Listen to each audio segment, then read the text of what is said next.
কুরবানির চাঁদ ওঠার সময় তোরা গরু কিনেছিলিস, ও 20,000 টাকা দামের গরু কিনেছিল বলে তুই তো 50,000 টাকা দামের গরু কিনেছিস। লোক দেখানো। আমি আল্লাহ কোরআনে বলে দিয়েছিলাম, লাইয়ানা লাল্লাহা লুহুমুহা ওয়ালা দিমাউহা ওয়ালাকিন ইয়ানালুহু তাকওয়া মিনকুম। আল্লাহ পাক কোরআনের মধ্যে বলে দিয়েছেন, তোরা যে কুরবানি করিস, কুরবানি রক্ত মাংস গোশত হাড় এগুলো কোথায় আমার কাছে কেউ পৌঁছায় না, ওগুলো তোদের পেটের মধ্যে হজম হয়ে মাল বের হয়ে যায়। আর কোনগুলো আমার কাছে পৌঁছায়, ওয়ালাকিন ইয়ানালুহু তাকওয়া মিনকুম। তোরা আল্লাহকে কতটা খুশি করে কুরবানি করেছিস ওটাই আল্লাহর দরবারে পৌঁছে যায়। এমন কিছু কাজ করবেন না, বাড়িতে গিয়ে একটু ভাববেন। শুনে রেখে দিন, কুরবানি করতে গিয়ে কিছু ভুল কাজ করে ফেলি। 1 নাম্বার বলে দিচ্ছি, শুনে নিন। যার কুরবানি সে নিজে করবেন, নিজের কুরবানি নিজে করবেন, এটাই উত্তম। এখন এই কথা শুনে হয়তো আমার মসজিদের ইমাম সাহেব ভাইয়েরা আমাকেও রেগে যাবে, কিন্তু না বাবা, আপনার কুরবানি আপনি করবেন, ইমাম সাহেবের প্রাপ্যটা দিয়ে দেবেন। আপনার কুরবানি আপনি করবেন, ইমাম সাহেবের প্রাপ্যটা দিয়ে দেবেন। আপনি আপনার কুরবানি কেন করতে পারেন না? এতদিন জলসা দিচ্ছেন, গরু জবাই করতে পারেন না? এ মুসলমানের বাচ্চা মুরগি জবাই করতে ভয় পায়, আর ভোটের সময় মানুষ জবাই করতে ভয় পায় না? বুঝতে পারেননি? কুরবানির সময় গরু জবাই করতে ভয় পায়, আর মানুষ জবাই করতে ভয় পায় না। কেন পারেন না? আপনার বাপের জানাজা আপনি কেন পড়াতে পারবেন না? এতদিন জলসা দিচ্ছেন, লক্ষ লক্ষ টাকা খরচা করে, কি শিখেছেন এতদিন? কবরে ঢুকুন, আজ থেকে বাড়িতে গিয়ে কোরআন শরীফ পড়া শিখবেন। এখানে যত পুরুষ বসে আছে বেশিরভাগ পুরুষই কোরআন পড়তে পারে না। লক্ষ লক্ষ টাকা খরচা করে জলসা দেন আপনারা। কেন মসজিদের ইমাম সাহেবের কাছে বসে যেখানে থাকেন, দিল্লি, বোম্বাই, মিরাট, সুরাট, গুজরাট, হায়দ্রাবাদ, আহমেদাবাদ, লখনৌ, বেনারস, আসাম, ত্রিপুরা, মেঘালয়, মণিপুর, ইম্ফল, জলপুর, জয়পুর, হাইজাক, যেখানেই থাকেন সেখানে তাদের কাছে বসে, ইমাম সাহেবদের কাছে বসে 24 ঘন্টায় দিন রাত সারাক্ষণ খালি শোনার কাজ করেন। আল্লাহ শোনার কাজ আবার শেষ করে দেবে। কেন আধ ঘন্টা সময় দিতে পারেন না? আধ ঘন্টা মশলা মশাইয়ের কোরআন শিখতে পারেন না? তা করবেন কেন? লোকের গোজা মারতে পারে ভালো, তা আল্লাহ লাভ দেবে? আল্লাহ কোন মুহূর্তে লস দেবে তুই বেটা বুঝতেই পারবি না। বাস্তবটাই বললাম বাবা, আমার ভুল বুঝবেন না। অনুরোধ করে বলে যাচ্ছি আপনাদের, যেখানেই থাকুন না কেন কোরআনটা শিখে নেবেন।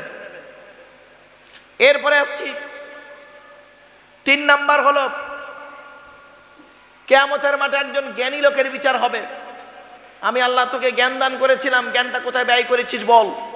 আমি আব্দুল্লাহ আকিল মারুফ তখন বলবো, আল্লাহ আপনাকে খুশি করার জন্য কোরআনের পারা নাম্বার, পৃষ্ঠা নাম্বার, লাইন নাম্বার ধরে ওদের বুঝিয়ে দিয়েছি। আল্লাহ বলবেন, কাযযাবতা, মিথ্যাবাদী, তুই এজন্যই ওয়াজ করছিলিস যাতে পাশের গ্রাম থেকে একটা জলসার দাওয়াত তোর বেড়ে যায়, এজন্যই তুই ওয়াজ করেছিলিস। কেন? ওই প্যান্ডেলের তলায় কত মানুষ বসেছিল, কত সুদখোর, ঘুষখোর, জেনাখোর, ব্যভিচারখোর, নারী নির্যাতন, কত জমির আলচোর, কত হুকমেরা কারেনওয়ালা, কত চোর, চিটিংবাজ, মুনাফিকি, ওয়াদা খেলাপকারী বসেছিল। এমনকি কমিটির ছেলেরাও নামাজ পড়তো না। ওদের বিরুদ্ধে তুই তো একবার মুখ খুললি না। ও তোর মালে যাতে কম দেয় করে করেছিলিস। কত লোকের হক মেরেছে, অন্যায়ভাবে হক মেরেছে, প্রতিবাদ করিসনি, ওদের কথা ওয়াজ করলিনি তো। আল্লাহ বলবেন কিয়ামতের মানে তো ঠিকানা হবে জাহান্নাম। বাপেরা আমি এই ওয়াজগুলো যদি না করি, কিয়ামতের মাঠে আল্লাহ আমাকে জওয়ান টেনে ছিঁড়ে নেবে। বাস্তব কথা বলে গেলাম আজ। চলুন, এজন্য আল্লাহ রাব্বুল আলামিন বললেন, মুনাফিকদের মধ্যে একটা হলো অহংকার করে। অহংকারকারীকে আল্লাহ পছন্দ করে না। টাকার অহংকার নয়, পয়সার অহংকার, টাকার অহংকার, শরীরের অহংকার, ছেলে মেয়ের অহংকার, জায়গা জমির অহংকার, কোনো অহংকারকারীকে আল্লাহ পছন্দ করে না। কোন মুহূর্তে আল্লাহ শেষ করে দেবে কেউ জানে না। তাই আপনাদের আমি অনুরোধ করে বলে যাচ্ছি, বাপ, আল্লাহ অর্থ দিয়েছে, অহংকার করে অর্থটাকে শেষ করবেন না। আপনি জানেন আল্লাহ আপনার কাছে যখন ছিনিয়ে নেবে সব শেষ হয়ে যাবে। এজন্য আপনাদের আমি অনুরোধ করে বলে যাচ্ছি, অহংকারকারীকে আল্লাহ পছন্দ করে না। আল্লাহ টাকা দিয়ে মানুষকে লক্ষ্য করে দেখে। আল্লাহ মানুষকে দেখে টাকা দিয়েছে কোথায় ব্যয় করে। হালাল পয়সা ইনকাম করুন, হালাল পয়সা ইনকাম করুন, আর দান খয়রাত করুন। আল্লাহ আপনার দানের বার্তা বেরিয়ে দিলে জীবনের গোনাগুলো মাফ হয়ে যাবে। আল্লাহ পাক কোরআনে বলেছেন, ইন তুকরিদুল্লাহ কারদান হাসানা ইউদাইফু লাকুম ওয়া ইয়াগফির লাকুম। আল্লাহ পাক বলছেন তোরা যদি দান করিস, দান করার কারণে আমি আল্লাহ কি করব, তোর মালটাকে ডবল করে দেব, আর ওই দান করার কারণে তোর জীবনের গোনাগুলো মাফ করে দেব। শুনে রেখে দিন, দান করলে গোনা মাফ হয়, জানেন? দান করলে গোনা মাফ হয়। চলেন এরপরে আল্লাহ রাব্বুল আলামিন বলছেন সাওয়াবুন আলাইকুম আস্তাগফিরু লাকুম আম লাম তাস্তাগফির লাকুম লা ইয়াগফিরাল্লাহু লাকুম ইন্নাল্লাহা লা ইয়াহদিল কওমাল ফাসিকিন। হে নবী, আপনি ওদের জন্য ক্ষমা প্রার্থনা করুন বা না করুন, ওরা দুটোই সমান। লা ইয়াগফিরাল্লাহু লাকুম, আল্লাহ পাক ওদের কখনোই মাফ করবে না। এই জন্য এমন কিছু মুনাফিক আছে দেখবেন আল্লাহ পাক কখনোই তাদের মাফ করবে না। তারা তওবাও করে না, সারা জীবন মুনাফিকি করে বেড়ায়। কিছু মানুষের অভ্যাস আছে দেখবেন কোনোদিন পরিবর্তন হয় না। এজন্য পরিবর্তন করার চেষ্টা করুন। নেশাদ্রব্য জিনিস থেকে দূরে সরে থাকুন। বিড়ি, তেরেঙ্গা, খৈনি, গুটকা, সিগারেট, শান্তি অশান্তি থেকে শুরু করে আরও কত নিকৃষ্ট খাবার, মদ, জুয়া, লটারি, এইসবের মধ্যে লিপ্ত আছে। অনেক ছেলে এমন আছে এই ঈদের আগে বাড়ি আসার আগে কত কিনা করেছে, টাকা পয়সাগুলো নিয়ে জেনায় লিপ্ত করেছে, কত জুয়া খেলেছে, কত লটারির টিকিট কেটেছে, কত মদ খেয়েছে, তার কোনো ঠিক নাই। বাংলা মালও খায় না কেউ, এখন যা খায় ইংলিশ মাল, দামি দামি মাল। এই মা বোনেরা ভালো করে শুনে নাও, তোমাদের স্বামীগুলো এই মদ খাওয়া ছাড়ানোর চেষ্টা করো তোমরা। অনুরোধ করে বলে যাচ্ছি, কঠিন আযাব হবে মদখোরদের। কি শাস্তি! আল্লাহ রসুল কি মেরাজে গেছিলেন, জান্নাত জাহান্নাম দেখলেন, জাহান্নামের দিকে তাকিয়ে দেখছেন কিছু লোকের, নারী আর পুরুষের, যুবক আর যুবতীদের লজ্জাস্থান থেকে পুঁজ আর রক্ত বেরোচ্ছে।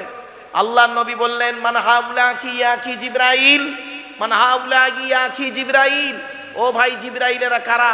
জিবরাইল বলেন আজ-জুনাত, এরা হলো ব্যভিচারকারী নারী আর পুরুষ, পৃথিবীতে জেনা করে করে বেড়াতো। বাবা যুবক ভাইদের বলে যাচ্ছি, আমার যুবক ভাইরা দয়া করে মেহেরবানি করে ব্যভিচার করো না বন্ধু, পারলে বিয়ে করে নাও, বিয়ে করে নাও। বিয়ে করা হালাল, ব্যভিচার করা হারাম, জেনা করা হারাম, বিয়ে করা হালাল। ও তুমি এখন দেখাশোনা করছো, 4 বছর পরে বিয়ে করবে, তার আগে তুমি জেনায় লিপ্ত হয়ে যাবে। খবরদার নয়, দেখাশোনা করে বেশি দিন ফেলে রাখবেন না।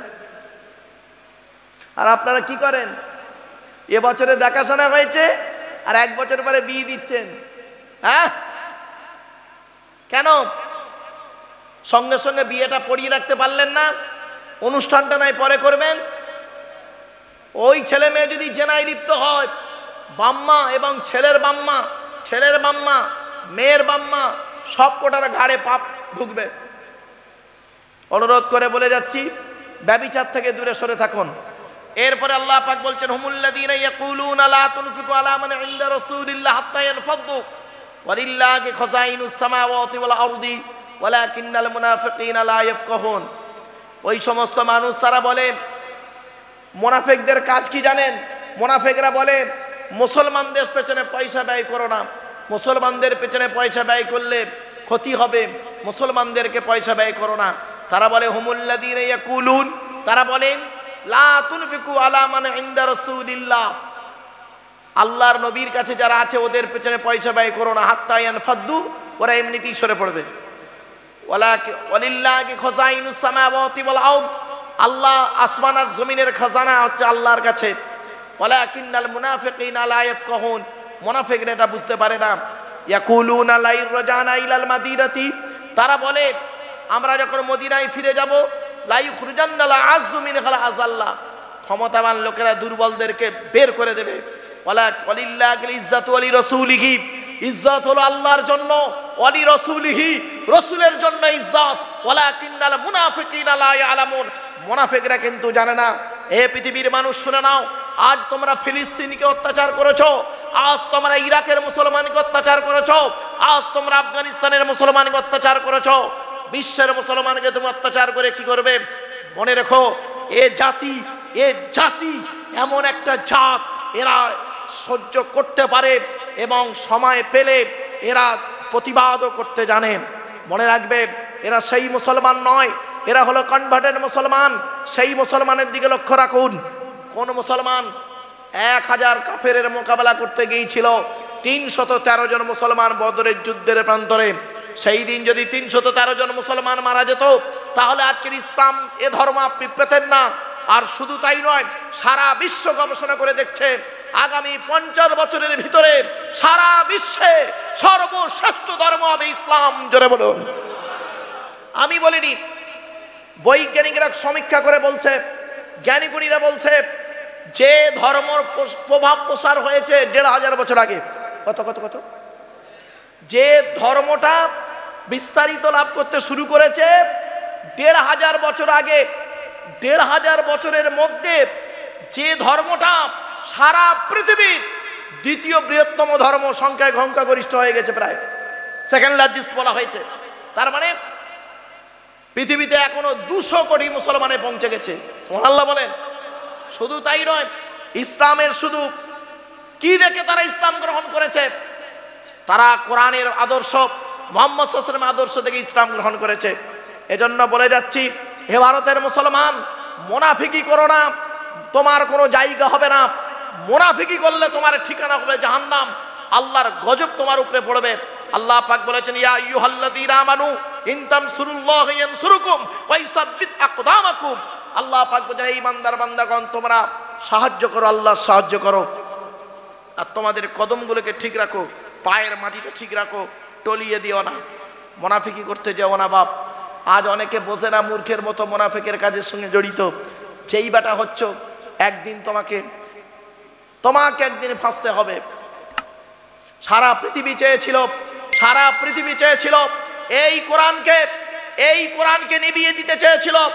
এই কোরআনকে নিভিয়ে দিতে চেয়েছে, বিভিন্ন অ্যাঙ্গেল থেকে বলেছিল মুসলমানদের কোরআনগুলো পুড়িয়ে দাও, মুসলমানদের কোরআনগুলো সব শেষ করে দাও। আল্লাহ বলছে, ওরে বোকা, ইন্না নাহনু নাযালনা যিকরা ওয়া ইন্না লাহু লাহাফিজুন। এই কোরআনকে নাজিল করেছি আমি আল্লাহ, এই কোরআনকে হেফাজত করার মালিক হলাম আমি আল্লাহ। জোরে বলুন। পৃথিবীর সমস্ত কোরআনগুলোকে যদি সমুদ্রে ডুবিয়ে দেওয়া হয়, পানিতে আগুনে পুড়িয়ে দেওয়া হয়, আল্লাহ পাক ওয়াদা করেছেন, ইউরিদুনা লিইউতফিউ নূরাল্লাহি বিআফওয়াহিহিম ওয়াল্লাহু মুতিম্মু নূরিহি ওয়ালাউ কারিহাল কাফিরুন। আল্লাহ পাক বলেন, কাফের বেঈমান মুশরিকরা উঠে পড়ে লাগবে এই আল্লাহর নূরকে, কোরআনকে, নবীকে শেষ করে দেওয়ার পরিকল্পনা করবে। আল্লাহ পাক বলছেন, আল্লাহু মুতিম্মু নূরিহি, আমি আমার নূরকে, আমার নবীকে, আমার কোরআনকে কিয়ামত পর্যন্ত জারি রেখে দেব। জোরে বলুন। পৃথিবীর এমন কোনো ধর্মগ্রন্থ নেই যে মুখস্থ করতে পারে, একমাত্র কোরআনই এমন একটা ধর্মগ্রন্থ, গোটা কোরআনটাই একটা বাচ্চা ছেলে হৃদয়ের মধ্যে মুখস্থ করে রেখেছে। জোরে বলুন সুবহানাল্লাহ। সারা পৃথিবী গবেষণা করছে, অবাক হয়ে যায়। কোরআনে হাফেজগুলো বাচ্চা বাচ্চা ছেলেই গোটা কিতাবটাই মুখস্থ। কি আশ্চর্য! এটা হলো জাতা কিতাব নয়, এটা আল্লাহর পাঠানো কিতাব। এই কোরআনকে শুনে রেখে দিন, এই কোরআনকে কম্পিউটারের সামনে দেওয়া হয়েছিল। কম্পিউটারকে জিজ্ঞাসা করা হয়েছিল, হে কম্পিউটার, তুমি বলো, এই যে কিতাবটা তোমার উপরে রাখা হলো কোরআন, এই কোরআনের মধ্যে কোনো ভুল আছে কিনা? স্ক্রিনে উঠল, ইহা এমন এক কিতাব, ইহার মধ্যে কোনো ত্রুটি নেই, অর্থাৎ ভুল নেই। জোরে বলো। তারপরে বলা হলো, কম্পিউটার তুমি বলো, এই কোরআনের মতো কোনো বাক্য তুমি তৈরি করতে পারো? কোরআনের তো একাধিক বাক্য, তো একটা বাক্য তুমি তৈরি করতে পারবে পৃথিবীর কোনো মানুষ? তখন কম্পিউটার বলল, ইহা পৃথিবীর কোনো মানুষের পক্ষে সম্ভব নয় একটি মাত্র বাক্য তৈরি করার। জোরে বলো। কোথায় আছেন? সারা বিশ্ব কোরআন কিনে গবেষণা করেছে। আজ আপনি কোরআনের উপরে দাঁড়িয়ে থাকুন, আপনার ইমানটাই তো গন্ডগোল, ইমানটাই তো গন্ডগোল। মনে রাখবেন, পায়ে যদি আঘাত লাগে, পায়ে যদি আঘাত লাগে, মাথা যদি টের না পায়, ভালো করে শুনে নিন, পায়ে যদি আঘাত লাগে, মাথা যদি টের না পায়, জানতে হবে পাটায় আপনার প্যারালাইসিস হয়েছে। ঠিক না ঠিক? পায়ে যদি আঘাত লাগে, মাথা যদি টের না পায়, জানতে হবে পায়ে তোমার প্যারালাইসিস হয়েছে। ও মুসলমান, ও মুসলমান, আজ চোখ দুটো খুলে দেখো কোন জায়গায় দাঁড়িয়ে আছো। এই জিনিসগুলো দেখেও যদি তোমার অন্তরটা যদি না কাঁদে, জানতে হবে তোমার ইমানে ক্যান্সার হয়েছে। ইমানে ক্যান্সার হয়েছে, দেহে ক্যান্সার নয়, ইমানে ক্যান্সার। বাড়ি থেকে ভাববেন। এর জন্য অনুরোধ করে আপনাদের বলে যাচ্ছি, কথাগুলো বাড়ি থেকে ভাববেন। ইসলামের চরম শত্রু হলো মুনাফিক মুসলমানরা। কারা কারা কারা? মোনাফেক মুসলমানরা হলো ইসলামের চরম শত্রু। সুতরাং এই মোনাফেক মুসলমান থেকে দূরে সাবধানে থাকুন। মোমেন খুব কম, আখেরি জামানায় মোমেন খুব কম থাকবে, বাস্তব বলে গেলাম। চলো, এরপরে আল্লাহ পাক বললেন ইজ্জত কার জন্য? ওয়ালিল্লাহিল ইজ্জাতু ওয়ালি রাসূলিহি, ইজ্জত হলো আল্লাহর জন্য, তার রসুলের জন্য। আর কার জন্য? ওয়ালিল মুমিনিন, মোমেনদের জন্য পৃথিবীতে ইজ্জত সম্মান। এজন্য ইসলাম এমন একটা ধর্ম, ভ্রাতৃত্ব ধর্ম। ইসলাম কোনোদিন ইসলামের কোনো জায়গায় লেখা নেই, কোরআনের কোনো জায়গায় লেখা নেই তুমি অমুসলমানদেরকে অত্যাচার করো, অমুসলমানদের ধর্মস্থানকে অত্যাচার করো, অমুসলমানদের ধর্মগ্রন্থকে তুমি নোংরা আচরণ করো। ইসলামে কোনো জায়গায় বলা হয়নি, একটাও দেখাতে পারবেন না। আরো বলা হয়েছে খবরদার তুমি তোমার ধর্ম নিয়ে চর্চা করো, অন্য ধর্মগ্রন্থকে, ধর্মগুরুদেরকে, ধর্মাবলম্বীদেরকে খারাপ বলতে যেও না, তাদের সঙ্গে বিতর্কে যেও না। এই জন্য মুসলমানরা কোনোদিন কোনো মুসলমান আগে বাড়িয়ে কোনোদিন যুদ্ধ করতে যায় না, যাবেও না। এটা কোরআনের ওয়াদা। আপনি কি বলছেন? আপনি গোটা কোরআন পড়লেই বুঝবেন, সারা বিশ্ব গবেষণা করে বলছে, আমার কথা নয় তো এটা। চলো, তাই আল্লাহ পাক বললেন ইজ্জত আল্লাহর জন্য, রসুলের জন্য এবং মোমেনদের জন্য। খাঁটি মোমেন হন। আমি আপনাদের অনুরোধ করে বলে যাচ্ছি, খাঁটি মোমেন হন। মোমেন হতে গেলে সর্বনিম্ন হলো 5টা গুণ লাগবে। কটা 5টা গুণ থাকতে হবে মোমেন হতে গেলে, সর্বনিম্ন। আর সর্বাধিক হলো 30টা গুণ। তো সর্বনিম্ন 5টাটা একটু শুনে নি। আল্লাহ বলছেন ইন্নামাল মুমিনুনা আল্লাযীনা ইযা যুকিরাল্লাহু ওয়াজিলাত কুলুবুহুম ওয়া ইযা তুলিয়াত আলাইহিম আয়াতুহু যাদাতুহুম ঈমানা ওয়া আলা রাব্বিহিম ইয়াতাওয়াক্কালুন আল্লাযীনা ইউকিমুনাস সালাত ওয়া মিম্মা রাযাকনাহুম ইউনফিকুন উলাইকা হুমুল মুমিনুনা হাক্কান লাহুম দারাজাতুন ইনদা রাব্বিহিম ওয়া মাগফিরাতুন ওয়া রিজকুন কারীম। মুমিনের নিদর্শন হলো 5টি। কি? 1 নাম্বার ইন্নামাল মুমিনুনা আল্লাযীনা ইযা যুকিরাল্লাহ। মুমিনকে চিনবে কি দেখে? 1 নাম্বার হলো ইযা যুকিরাল্লাহ, যখন মুমিনের সামনে আল্লাহর গজবের আলোচনা করা হবে, মুমিনের অন্তরটা আল্লাহর ভয়ে কাঁপতে থাকবে। ওয়া ইযা তুলিয়াত আলাইহিম আয়াতুহু যাদাতুহুম ঈমানা। আর মুমিন কি করবে? আল্লাহর কোরআন যখন তেলাওয়াত করা হবে, মুমিনের অন্তরটা, ভালোবাসাটা আল্লাহর প্রতি বেড়ে যাবে। আর কি? ওয়া আলা রাব্বিহিম ইয়াতাওয়াক্কালুন। মুমিন পৃথিবীর জমিনে কোনো ব্যক্তি বস্তুর উপরে ভরসা করবে না, মুমিন একমাত্র আল্লাহর উপরে ভরসা করবে। জোরে বলুন সুবহানাল্লাহ। আজ ফিলিস্তিনের দিকে তাকান, গাজার মাসুম বাচ্চাদেরকে ধরে নিয়ে জবাই করা হচ্ছে, মাসুম বাচ্চাদেরকে টুকরো করে মেরে দেওয়া হচ্ছে। এমনকি ইসরায়েলের অ্যাসিডের ড্রামের ভিতরে মুসলমানদেরকে মেরে পুড়িয়ে দিচ্ছে মুহূর্তের মধ্যে। সে দৃশ্য দেখলে চোখে পানি থাকবে না। আল্লাহ রাব্বুল আলামিন বলছেন তবুও তারা ভরসা করছে কার উপরে? আল্লাহর উপরে। আপনি জানেন ফিলিস্তিনের একটা ইমাম সাহেব, গাজার একটা ইমাম সাহেব বলছেন, হে পৃথিবীর মানুষ, তোরা সারা দিনে 5 ওয়াক্ত নামাজের জামাত করে নামাজ পড়িস, কিন্তু আমি গাজার ইমাম বলছি, আমার এই গাজাতে সারা দিনে 6 ওয়াক্ত জামাত হয়, 5 ওয়াক্ত নামাজ হয়, জানাজায় এই 5 ওয়াক্ত নামাজের আজান জামাত, আর 1টা ওয়াক্ত হয় জানাজার নামাজ। জানাজা। এ সৌদি আরব ঈদের চাঁদ দেখতে পেল, কয়েক হাজার কিলোমিটার দূরে চাঁদ, তাকে দেখতে পেল দূরবীনের সাক্ষ্যতে, স্যাটেলাইটের মাধ্যমে। আর সৌদি আরব থেকে 1350 কিলোমিটার দূরে গাজা, ওটা আর ওদের চোখে পড়লো না। হে মুসলমান, মনে রেখো, ওই করুণ দৃশ্যগুলো, গাজার বাচ্চাদেরকে যেভাবে অত্যাচার করা হচ্ছে, সেই দৃশ্যগুলো দেখে যদি তুমি চুপ করে থাকো, মনে রেখো তোমাকেও একদিন ওই গাজার মতো অবস্থা হতেই হবে ইনশাআল্লাহ। বাস্তব কথাটাই বলে গেলাম। আজ ইসরায়েলের উপরে যারা সহযোগিতা করেছে, যে দেশ ইসরায়েলের উপরে সহযোগিতা করছে, মনে রাখবে মুসলমানদের মারার পরিকল্পনা নিয়েছে।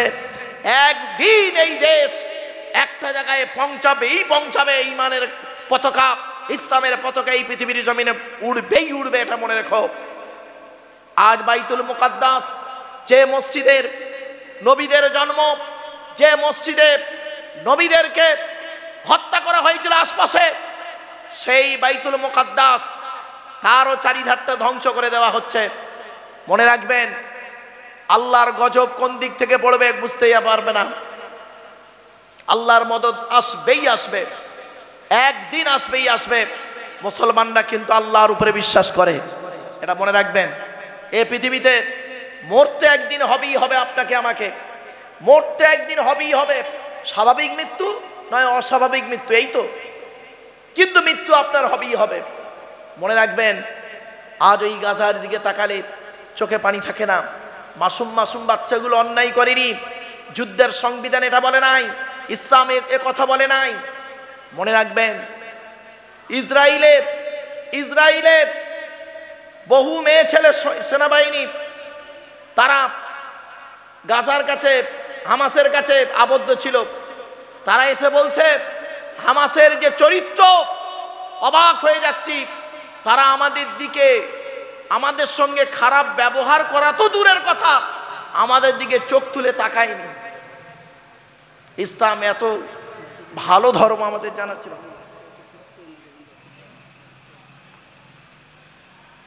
তাই তো আমার বাপেরা, এজন্য আপনাদেরকে বলি, মোনাফেকদের সঙ্গে বন্ধুত্ব রেখো না।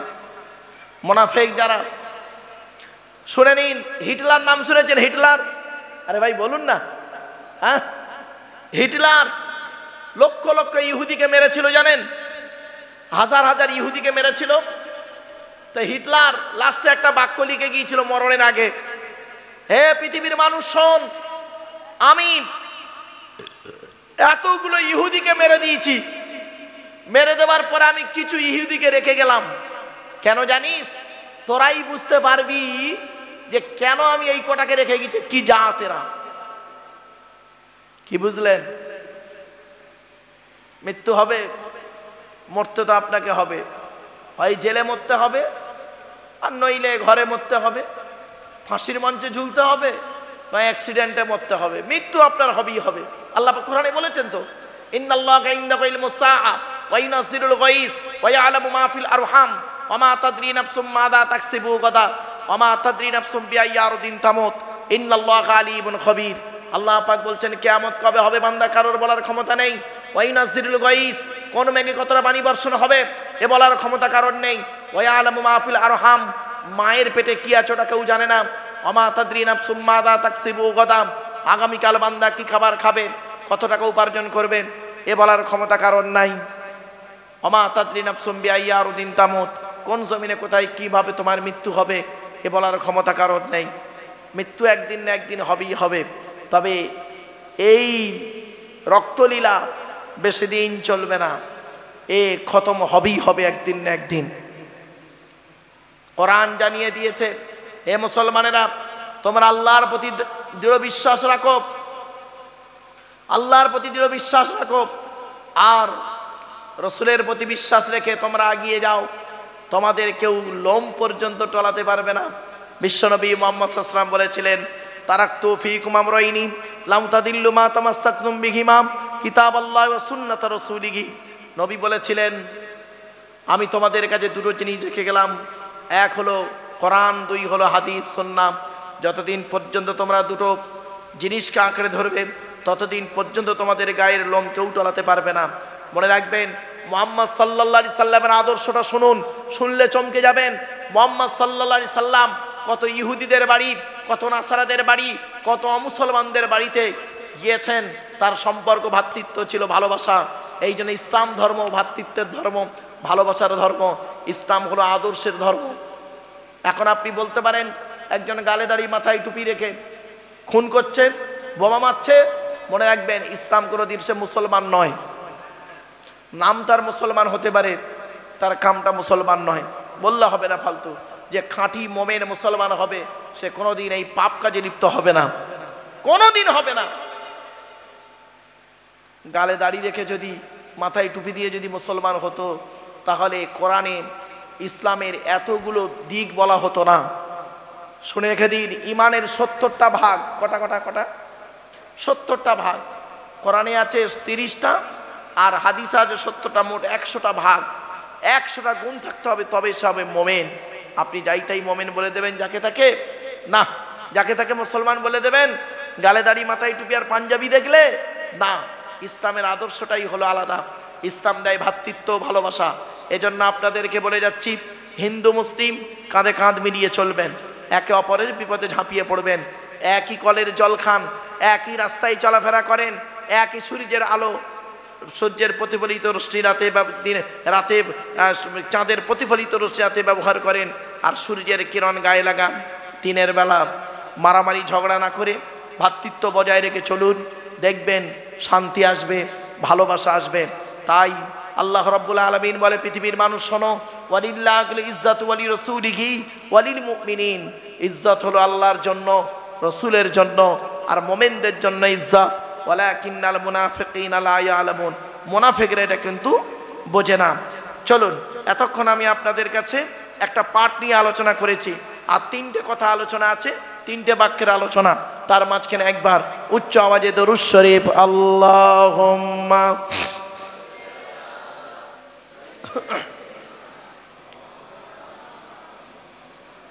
ওয়া আলা আলি সাইয়্যিদিনা। আল্লাহ পাক জানিয়ে দিচ্ছেন, ইয়া আইয়ুহাল্লাযীনা আমানু লা তুলহিকুম আমওয়ালুকুম ওয়ালা আওলাদুকুম আন যিকরিল্লাহ ওয়া মান ইয়াফআল যালিকা ফাউলাইকা হুমুল খাসিরুন। হে ইমানদার বান্দাগণ, ইয়া আইয়ুহাল্লাযীনা আমানু, হে ইমানদার বান্দাগণ, লা তুলহিকুম আমওয়ালুকুম ওয়ালা আওলাদুকুম আন যিকরিল্লাহ। আল্লাহর ইবাদত থেকে তোমার ছেলে মেয়ে বিবি বাচ্চা তোমাকে জানো আল্লাহর ইবাদত থেকে ভুলিয়ে না রাখে। ও খালসে চকের মানুষেরা, বাবাজিরা, বইয়ের পাল্লায় পড়ে, ছেলে মেয়ের পাল্লায় পড়ে, ভাই বোনের পাল্লায় পড়ে, বাপ মায়ের পাল্লায় পড়ে, বন্ধু বান্ধবীর পাল্লায় পড়ে আল্লাহর ইবাদত থেকে কোনোদিন ভুলে যেও না। আল্লাহর ইবাদত থেকে কোনোদিন ভুলে যেও না। আল্লাহর কোরআন জানিয়ে দিয়েছে, লা তুলহিকুম আমওয়ালুকুম ওয়ালা আওলাদুকুম আন যিকরিল্লাহ। টাকা পয়সা যেন আল্লাহর ইবাদত থেকে তোমাকে ভুলিয়ে না রাখে। দেখবেন যার যত বেশি টাকা হয়ে যায় সে তত তাড়াতাড়ি আল্লাহ ভোলা হয়ে যায়, ঠিক না বেটি? গরিব ছিল, আল্লাহ ইবাদত করত, যেই সোনার মালিক হয়ে গেল, 1 কেজি সোনার মালিক হয়ে গেল, তখন ইবাদত করতে ভুলে গেল।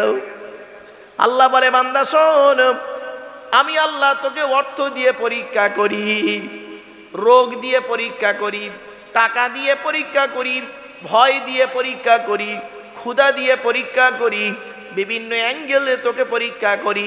ওয়ালানাবলুওয়ান্নাকুম বিশাইইম মিনাল খাউফি ওয়াল জু'i ওয়া নাকসিম মিনাল আমওয়ালি ওয়াল আনফুসি ওয়াস সামারাত ওয়া বাশশিরিস সাবিরিন। বাপেরা, পরীক্ষার মাধ্যমে আপনাকে পৃথিবীর জমিন থেকে যেতে হবে। এই পৃথিবীর পরীক্ষায় পাশ করতে পারলে তবেই আমি পরকালে জান্নাত পাবো। তাই আল্লাহ রাব্বুল আলামিন বললেন, হে ঈমানদার বান্দাগণ, লা তুলহিকুম আমওয়ালুকুম ওয়ালা আওলাদুকুম আন যিকরিল্লাহ।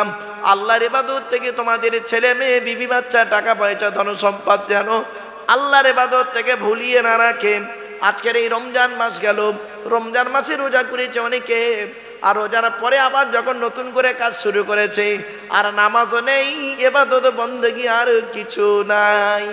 রোজার মাসে খুব নামাজ পড়েছে, রোজা রেখেছে, কোরআন পড়েছে, মাঝে মাঝে দান খয়রাত করেছেন, আর রোজার দিন যখন চলে গেছে, ঈদের দিন চলে যাবার পর থেকে নামাজও চলে গেছে, টুপির আর কোনো পাওয়া যাচ্ছে না। আমি বলি, আল্লাহ গো, আমি ওস্তাদদের বলে যাচ্ছি, শেঠদের বলে যাচ্ছি, বাবা,